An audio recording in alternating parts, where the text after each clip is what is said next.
Welcome back student स्वागत करुच्ची Bharti classes को मु आपण मानकर सागर सर पंचम श्रेणी पिला मानकर परिवेश विज्ञान बहिर पंचम अध्याय जार नाम होची आम देशर भूमिरूप और जलवायु यह विषय अभ्यास प्रश्नोत्तर वीडियो माध्यम आम आलोचना करवा। तो वीडियो को निहाती भाव शेष पर्यंत देखिए। जदि चैनल को सब्सक्राइब करना सर्वप्रथम चैनल को सब्सक्राइब करनी निज सांग मान सहित वीडियो को शेयर कर दिंतु बिकज ये चैनल माध्यम आपणकर प्रत्येक बहिर प्रत्येक विषय को फिल भाव बुझा सहित यार जो अभ्यास कार्य अच्छी तार प्रश्नोत्तर आम आलोचना करुचे। केवल सेतिक नुह एग्जाम ओरिएंटेड प्रिपरेशन चैनल माध्यम आपण मैंने देखा पाइबे। तो फुल माने कौन सपोर्ट मिल आपण को पंचम श्रेणी रिलेटेड टोटाल जहाँ आपण को दरकार सबकिछ ये आपण को मिल जाव। तो चैनल को सब्सक्राइब करनी निज सांग मान सहित वीडियो को शेयर कर दिंतु। एवं चलतु प्रथम प्रश्न को जावा। कौन पचार आरब सागर रे अवस्थित द्वीपपुंजर नाम कौन? देखु पे ये हूँ आमर भारतर दक्षिण पार्श्व, ये रहा आमर पूर्व दिग, ये रहा आमर पश्चिम दिग, ये है दक्षिण दिग। पूर्व एवं पश्चिम कौन पूर्व एवं दक्षिण भागरे थिबा सागर नाम होची बंगोपसागर। ये रोचे आपण मानकर अंडमान निकोबर द्वीपपुंज। आमर जो पूरी बेलाभूमि कहे पूरी समुद्रकूल कहे ये आमर बंगोपसागर आसूची। आउ से बंगोपसागर भितर आपण मानकर अंडमान निकोबर द्वीपपुंज रहिबो। बट ये प्रश्न पचारछि आरब सागर कथा। पश्चिम एवं दक्षिण भागरे आमर आरब सागर देखा मिले। आ ये आरब सागर मध्य लाक्सा द्वीपपुंज थाए। कौन कहली? लाक्सा द्वीपपुंज। तो आपण प्रश्न अनुसार यही आरब सागर रे क्यों द्वीपपुंज रही? लाक्सा द्वीपपुंज। मैं आपण मानक सबुतक प्रश्नर उत्तर ये लिखिदेवी, आपण मैंने टेंशन हुंतुनी। प्रथम डिस्कसन करने को दिंतु। भारतर बृहत्तम मरुभूमिर नाम कौन अटे? भारतर बृहत्तम मरुभूमिर नाम होची थर मरुभूमि। कौन? थर मरुभूमि। बंगोपसागर रे अवस्थित द्वीपपुंजर नाम कौन? किछि समय पूर्व कहली बंगोपसागर माने एपट साइड रे क्यों द्वीपपुंज रही? अंडमान निकोबर द्वीपपुंज रही। नेक्स्ट ओडिशा रे थिबा ग्रीष्म निवासर नाम कौन अटे? दारिंगबाड़ी। ठीक अच्छे। एबे चलतु सबुतक प्रश्नर उत्तर आम जानिले। द्वितीय प्रश्न को जीवा। तो देखो पे प्रथम प्रश्नर उत्तर गुड़िक आपण सामने अच्छे। द्वितीय प्रश्न को तो मुझे जीवी। आरब सागर अवस्थित द्वीपपुंज लाक्सा द्वीपपुंज, भारतर बृहत्तम मरुभूमि थर मरुभूमि, बंगोपसागर अवस्थित द्वीपपुंज अंडमान और निकोबर द्वीपपुंज, ओडिशा रे थिबा ग्रीष्म निवास दारिंगबाड़ी। क्लियर है? द्वितीय प्रश्न को जीवा। एबे आमे माने प्रश्न 2 कौन पचारला? भूल थिले ठीक करिके लिख। जदि प्रश्नटी आपन को भूल दिया जाए ताहले आपण माने ताको सजाड़ी ठीक करिके लिखिबे।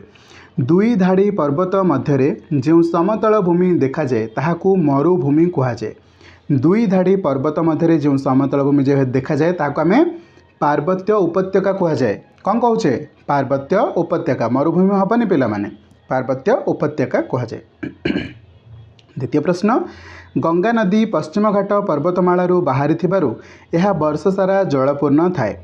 गंगा नदी पश्चिम घाट पर्वतमालू बाहरी कि नाई ना पिला माने उत्तरस्थ हिमालय पर्वतांचल बाहरी। तो आम उत्तर लिखा गंगा नदी उत्तरस्थ हिमालय पर्वतांचल बाहरी यह वर्ष सारा जलपूर्ण थाए।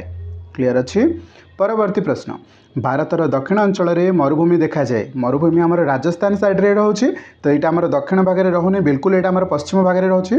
देखो राजस्थान ये आम रहा गुजरात, ये आम रहा राजस्थान। तो यहाँ दक्षिण भाग में कौटी है? यहाँ पश्चिम दिगरे जाऊँगी।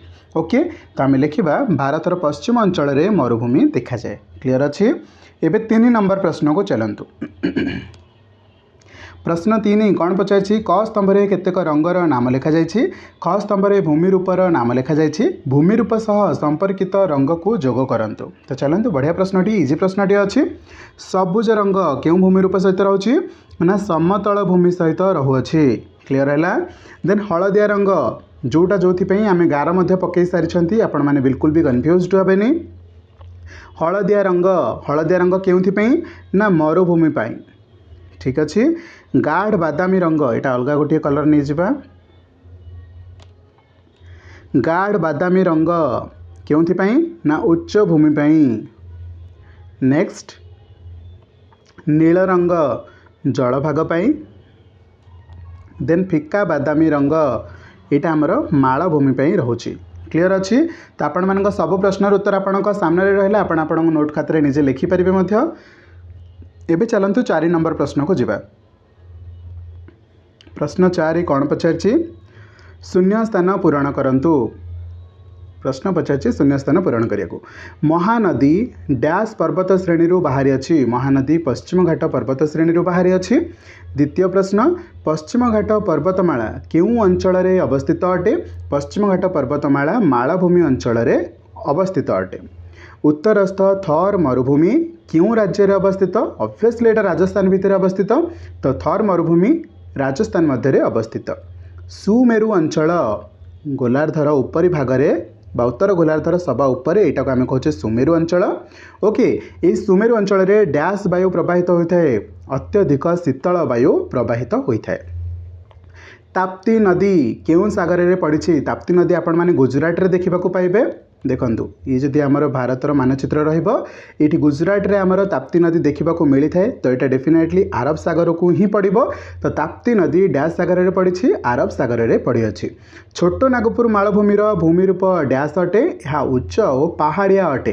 क्लीयर है समस्त की सब प्रश्न उत्तर।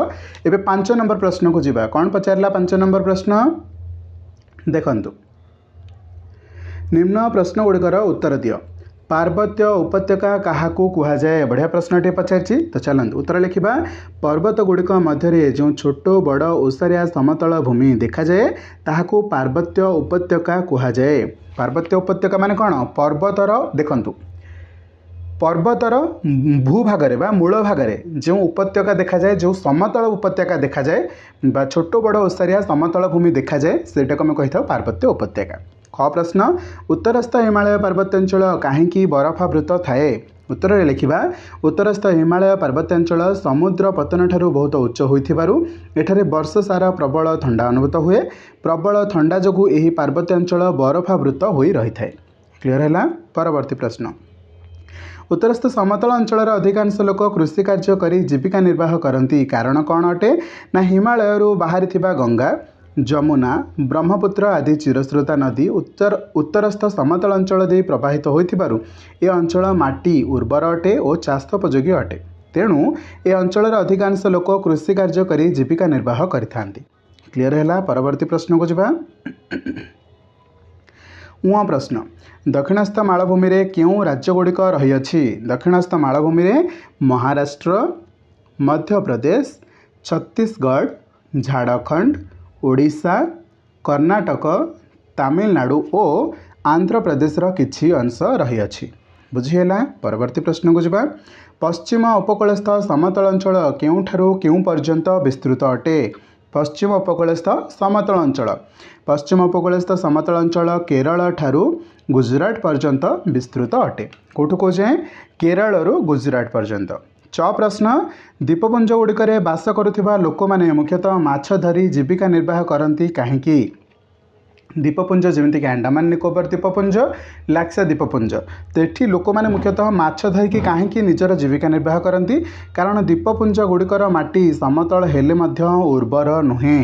एणु एठारे बास करुवा लोक मैंने मुख्यतः माछ धरी जीविका निर्वाह करिथांती। क्लियर है।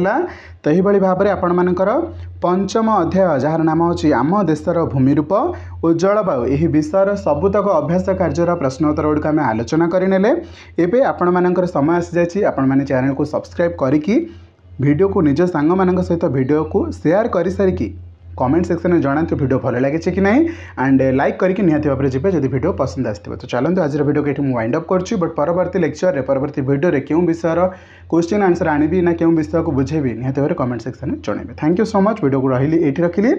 जय जगन्नाथ।